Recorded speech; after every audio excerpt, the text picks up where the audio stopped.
Good morning and welcome to Lyme Regis in the UK. I'm on holiday. Those who watch me regularly know that I live in Greece, but it's August. I'm here in the UK, obviously, and you can see it's absolutely beautiful. And I've got a new camera and I wanted to come somewhere to use it, and I've come to Lyme Regis, right on the Dorset, Devon county border, and it's just a fabulous place, historic place. So we're going to have a look round today. It's beautiful. I hope I get to grips with this camera.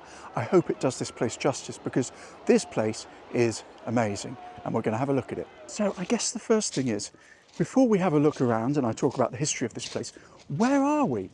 Obviously it's busy, obviously it's popular. Well, we're on the south coast of England, a little bit away along from a place called Bournemouth, on the Devon, Dorset boundary, and we're actually in Dorset here officially. And we're only about 2.5 hours drive from London. It's an easy drive if you want to come down and explore a medieval seaside town here in England on the coast. And as you can see, in August, sunny day, it's beautiful. Get here early though, because if you do drive, parking will be tricky. But you can also get the train. Now, there isn't a train station here. There was one, it's shut in the 60s. But Axminster is about 6 miles from here. And what a lot of people do is get the train down from London. It takes, again, about 2.5 hours, direct link. And then they get a taxi or a bus from Axminster train station down to Lyme Regis. And there are services that run regularly, every 20 minutes, half an hour, down to this spot. So it's very, very easy to get to. And the beautiful thing about this place is that whilst most seaside towns in the UK are Victorian in nature, this is not. This has real history to it, and it is a true medieval harbour town, with history going back hundreds, if not thousands of years. So as you can see, Lyme Regis is a busy, busy place, and it has two ends really. Here we are at what's known as the Cobb end, or the harbour end, and this end has existed since about the 13th century. In 1284, King Edward I awarded the settlement of Lyme the title Regis, meaning royal, in thanks for them sheltering the royal fleet against storms and other troubles at the time. But Lyme Regis is a beautiful place. Very, very busy today. It's a Tuesday. I hate to think what it's going to be like at the weekend, but you can see in the distance the cliffs, and this is the Jurassic coast. And this is very famous for dinosaurs. So 180 million years ago, along this coastline, there were various large dinosaurs stomping around the place, having fun, I guess, eating things, probably each other as much as anything else. And Lyme Regis in particular is famous because it was really the first place that dinosaur fossils were found and understood. And a woman named Mary Anning in about 1804 was digging around in the cliff and started to uncover fossilised bones of large animals, a plesiosaur, something that lived in the sea at the time, fairly ferocious, I think, pretty big. And it was the first time that people started to look at these seriously. And she began to understand, and the public in Britain began to understand, that the Earth was a lot older than perhaps they had believed previously. And there were things that had lived here long before people.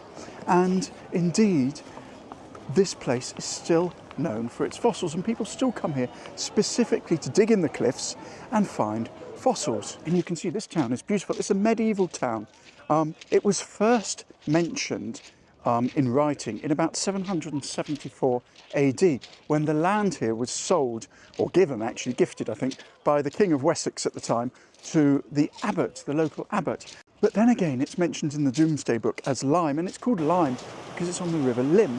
And as I said, King Edward I granted it the title Regis, meaning royal. So really, this is Royal Lym. Step away from the seafront and you have this very, very nice little high street. Lots of shops, lots of independent units as well. It's not the major high street chains. And you can explore here. As I said, medieval town, beautiful buildings, but it is accessible from London. You could do it in a day trip. You can come for longer if you wish. An overnight stays, no problem. There are loads of hotels, Airbnbs, guest houses here. But obviously, as with most popular places, if you're coming in August, I would book first. But you can see, absolutely fabulous. Now, Lyme Regis is one of those places you really have to explore. Being medieval, there are loads of little alleyways, little pathways that you will only find if you walk around and have a look. There's also a fantastic museum here, which I would highly recommend, mainly dedicated to Mary Anning's fossils. It's been here a long, long time. You can see here the museum. There is a queue for it. Now, to get in is not cheap. Day ticket is £7.95 for adults and £4.95 for children.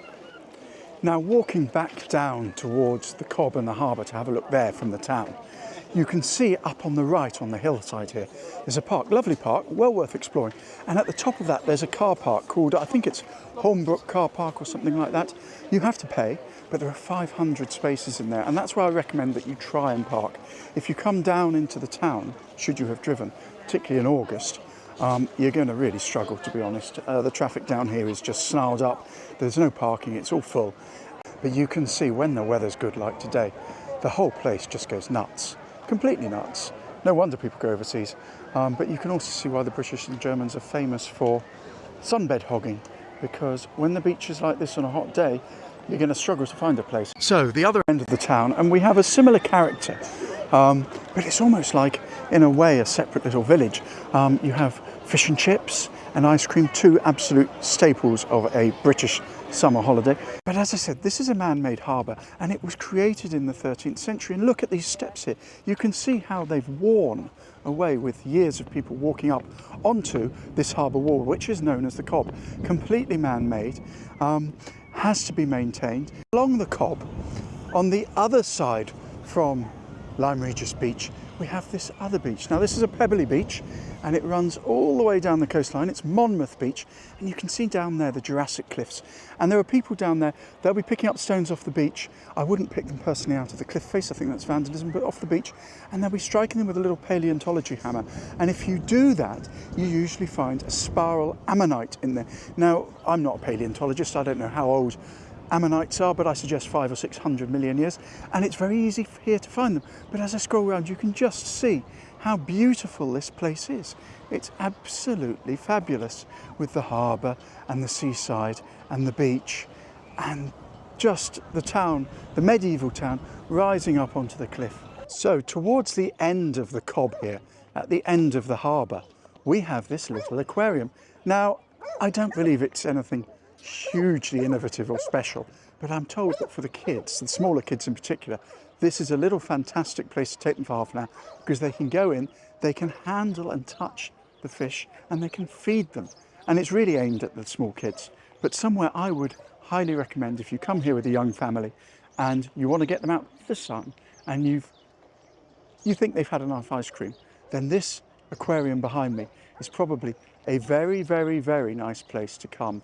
Here we are, Lyme Regis, fantastic medieval British holiday seaside town, only a couple of hours from London.